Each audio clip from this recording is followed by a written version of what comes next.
Bonjour à tous, bienvenue sur la chaîne Mazanime Résumé. Aujourd'hui nous allons parler de l'anime Dog Days, bon visionnage. Dans un campement militaire situé dans une clairière, une jeune fille aux oreilles de chat nommée Léon Micheli demande à son général Godwin si les troupes avancent comme prévu. Il lui répond que malgré quelques retards dus à la pluie, ils sont toujours dans les temps pour le siège de demain. Tous les soldats sont bien reposés et prêts à partir. Cela fait plaisir à Léon Micheli, qui est impatient de vaincre une fois de plus la princesse des chiens de Biscotti. Pendant ce temps, dans la République de Biscotti mentionnée plus haut, un conseil de chiens se réunit autour d'une table. Ils discutent de l'attaque imminente de leur base et du fait qu'il s'agit d'une perte assurée. L'absence de certains membres clés tels que Sœur Brioche et Yukikaz limite fortement leur capacité de combat.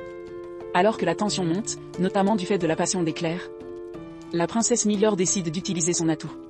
Il est temps d'invoquer un héros pour les aider au combat. De retour à Kinokawa, au Japon, 13 ans, se prépare à aller à l'école lorsque son amie d'enfance Becky l'appelle par la fenêtre. Il saute acrobatiquement de son balcon, fait un saut périlleux en plein vol et rattrape son sac en atterrissant. En discutant sur le chemin de l'école, on apprend que 5 aime l'athlétisme et qu'il a l'habitude de se rendre à l'école en faisant du parcours. 5 évoque son intention de retourner dans sa ville natale, en Angleterre, pendant les vacances de printemps.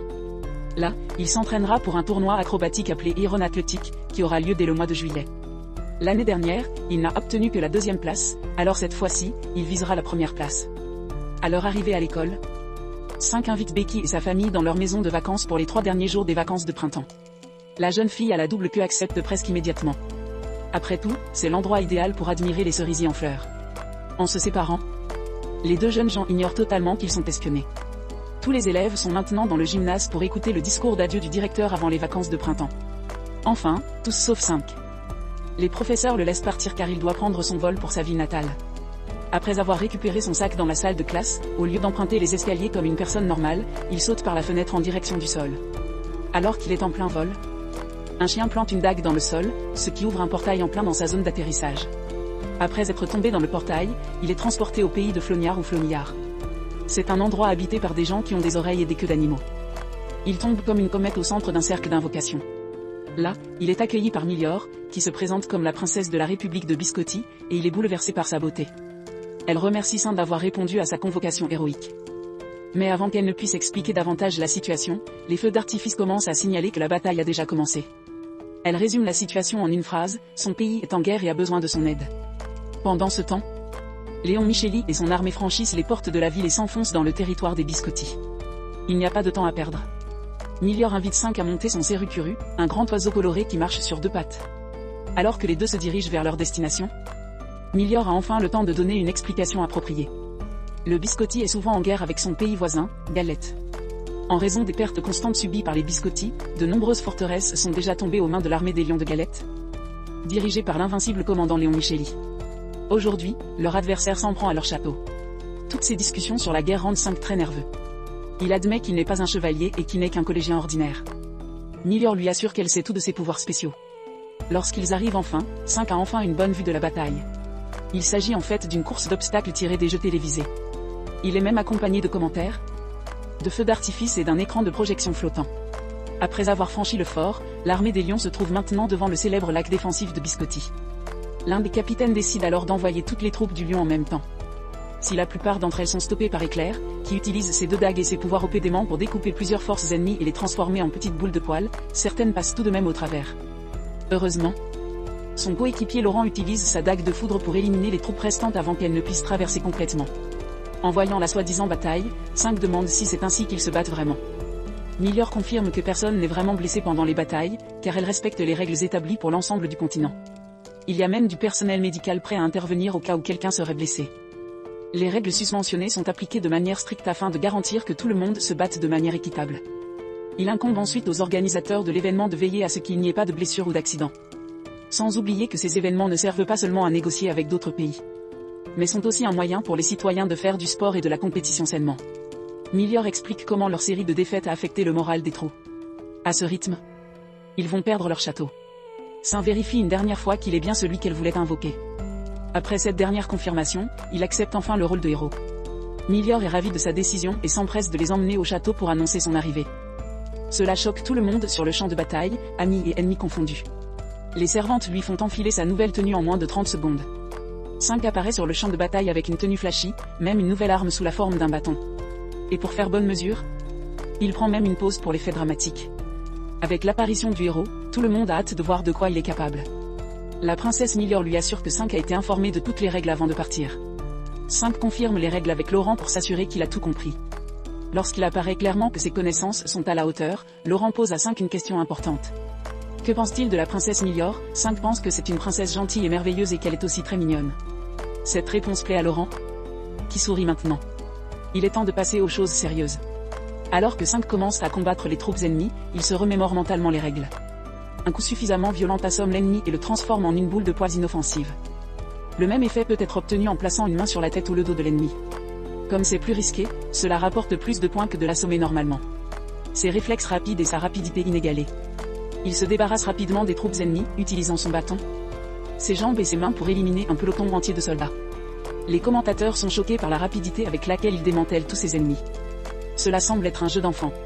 Alors que l'écart de points se réduit rapidement, 5 se rend à un point d'observation et s'émerveille du spectacle offert par le champ de bataille. Pendant ce temps, Rebecca, comme on pouvait s'y attendre, ne voit qu'un camarade de classe essaie de la taquiner au sujet de 5, mais elle ne voit en lui qu'un autre accro au bâton de gymnastique et au combat immature. 6h12, de retour à Flognard, 5 continue de susciter l'admiration pour ses talents. Léon Micheli le remarque, prend son arme et part avec enthousiasme à sa rencontre sur le champ de bataille. Mais l'arrivée du héros ne réjouit pas tout le monde. Éclair continue de défendre son poste tout en répétant que le héros n'est pas nécessaire. Alors qu'une nouvelle vague de soldats ennemis se précipite sur elle, elle utilise à nouveau ses pouvoirs pour les anéantir d'un seul coup explosif. Étonnamment, l'un des adversaires réussit à passer à travers et s'élance vers elle. Jusqu'à ce que 5 arrive juste à temps pour la sauver. C'est quoi cette histoire de héros, Éclair? Dès leur rencontre, 5 est immédiatement surpris par les arts de l'emblème d'Éclair. Cela lui rappelle la préparation d'avant-bataille lorsque la princesse Miller lui a expliqué ce que c'était. En fait, il s'agit de mélanger l'énergie spirituelle de l'environnement de Flognard avec sa propre force vitale. Elle a également doté d'un anneau capable de manifester n'importe quelle arme, qu'il a transformé en bâton. La princesse informe ensuite 5 qu'Éclair est un expert en matière d'emblèmes et de capacités. Il lui demande donc d'être son mentor.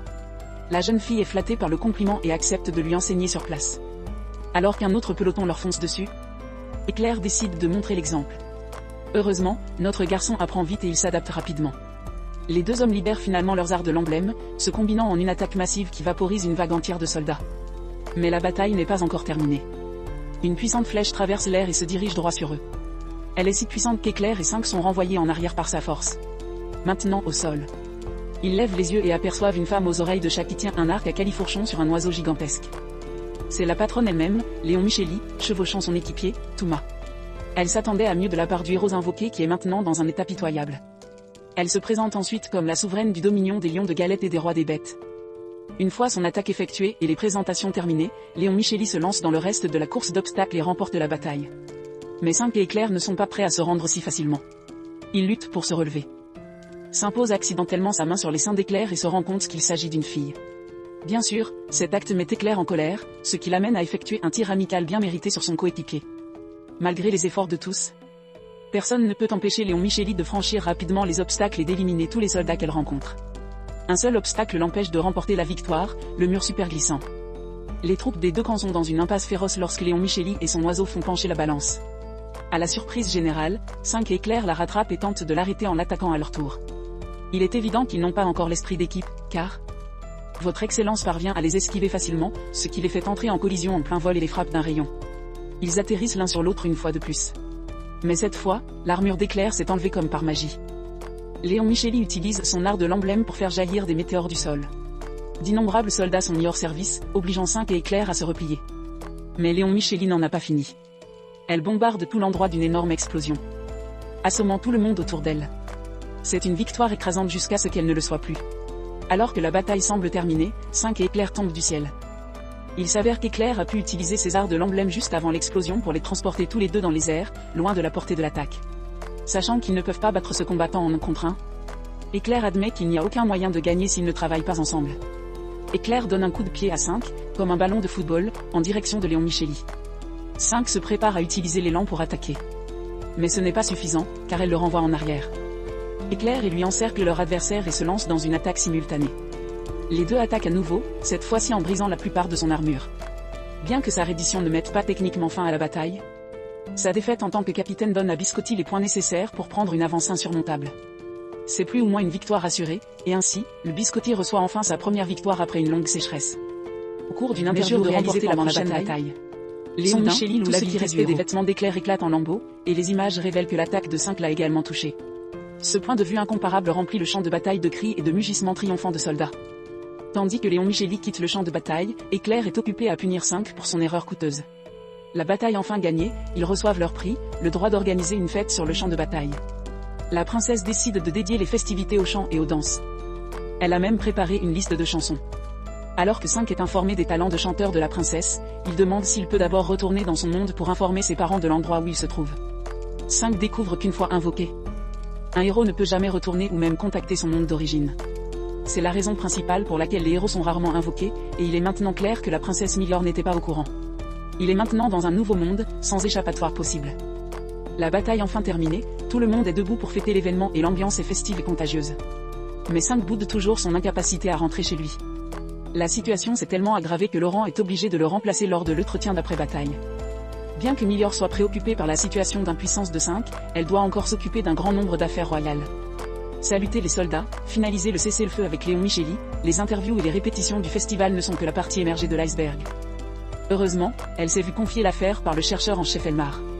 Cette fille regrette actuellement de ne pas avoir dévoilé les inconvénients de l'invocation avant qu'il ne le fasse. Elle estime donc qu'il est de sa responsabilité de renvoyer 5 dans son monde. Pendant ce temps, 5 est toujours sur la place de la ville, se lamentant d'être pris au piège dans un autre univers. Éclair ne perd pas de temps à le réprimander pour avoir accepté la convocation alors qu'il n'en connaissait pas tous les détails. Il y a maintenant un cercle de convocation sous le chien. Tatsumaki, avec un texte qui dit « Avancez ici pour être convoqué, n'avancez pas pour ne pas être convoqué ». C'est simple. Cela met 5 dans une légère colère et reproche au chien d'avoir placé un portail dans sa zone d'atterrissage. Il n'avait pas le choix. Au moins, l'équipe de recherche essaie de comprendre les choses pour lui. Éclair lui remet alors une généreuse pochette de pièces pour le récompenser de sa performance au combat. Sa réaction de surprise l'incite à expliquer le mécanisme. La somme d'argent donnée à un soldat est une mesure de sa contribution au combat. Et si certains soldats se battent pour le plaisir, d'autres s'engagent pour au moins récupérer leurs frais de participation. Elle l'emmène donc en ville pour lui montrer les ficelles du métier. Bien que les batailles soient essentiellement des outils de négociation pour les nations, elles sont également considérées comme des événements majeurs organisés par des organisations. Il arrive donc que des batailles aient lieu entre de petits villages. Avant le début d'une bataille, les représentants recueillent les frais de participation des soldats et de leur gouvernement. Le montant total est ensuite rassemblé dans ce que l'on appelle un fonds de bataille. À la fin de la bataille, ce fonds est utilisé en 60% pour les gagnants et 40% pour les perdants.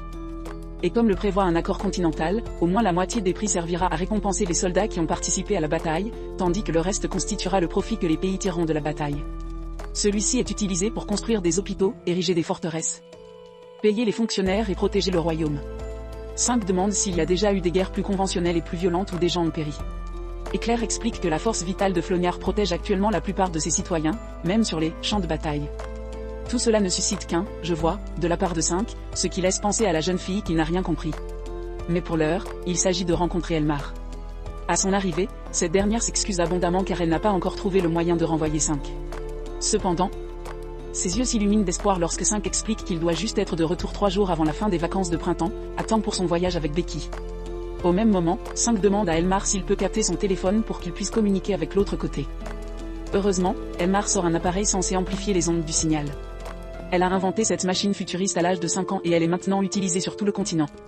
5 saute de joie lorsqu'il voit apparaître des barres de signal. La première chose qu'il fait est d'appeler son amie Becky. Tout en essayant de paraître parfaitement normal, il lui assure qu'il va bien et l'informe qu'il risque de ne pas pouvoir répondre à ses appels pendant un certain temps. Il n'y a pas lieu de s'inquiéter. Elle est impatiente de se rendre dans sa maison de vacances. Il est maintenant temps d'appeler ses parents. Mais avant cela, Elmar demande à démonter son smartphone pour en examiner les composants plus en détail. 5 hésite, car il risque de ne plus jamais fonctionner. Ils finissent par se lancer dans une course effrénée autour de ce petit bijou technologique. Pendant qu'ils se disputent sur les garanties des téléphones, Éclair contacte Laurent. Elle rapporte que 5 a non seulement pu contacter sa maison, mais qu'il a également décidé de vivre une vie positive pendant son séjour. Il a notamment décidé de participer au combat, ce qui leur donne plus de chances de gagner. Laurent est heureux de l'apprendre et annonce que leurs 2 plus puissants chevaliers, Dalkian et Yukikaz, seront de retour dans 2 jours. Éclair et Elmar sont ravis de retrouver des camarades aussi fiables. Quelque chose attire alors leur attention, plusieurs grenouilles transparentes à l'aspect étrange. Des créatures dont la présence implique qu'elles se trouvent sur une terre riche et fertile. De l'autre côté de la ville, Laurent informe Milior de la relation de plus en plus amicale de 5 avec Elmar et Claire. Elle est heureuse de l'apprendre, ainsi que du fait qu'il assistera au concert pour lequel elle a passé beaucoup de temps à répéter. Bien qu'elle soit heureuse que 5 ait pu parler à sa famille et à ses amis, elle se sent un peu coupable de l'avoir convoqué sans savoir qu'il ne pourra pas revenir. Il doit bien y avoir un moyen de s'excuser auprès de lui.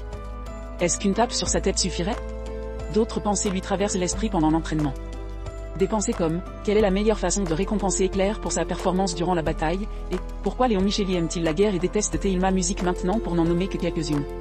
Auparavant, elles étaient très proches. Et cette dernière lui disait toujours qu'elle aimait sa façon de chanter.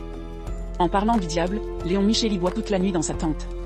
Bien qu'elle ne veuille toujours pas assister au concert, elle refuse l'idée de le saboter. Le soir venu, et comme le protagoniste d'anime dans ce qu'il est, il se rend directement au bain pour se rafraîchir avant le concert. Il ne voit pas du tout la pancarte, occupée par la princesse Milior, qui se trouve près de la porte. Évidemment, cela mène à une interaction inattendue et mal habillée. Au moins, 5 a encore un slip, mais on ne peut pas en dire autant de la princesse.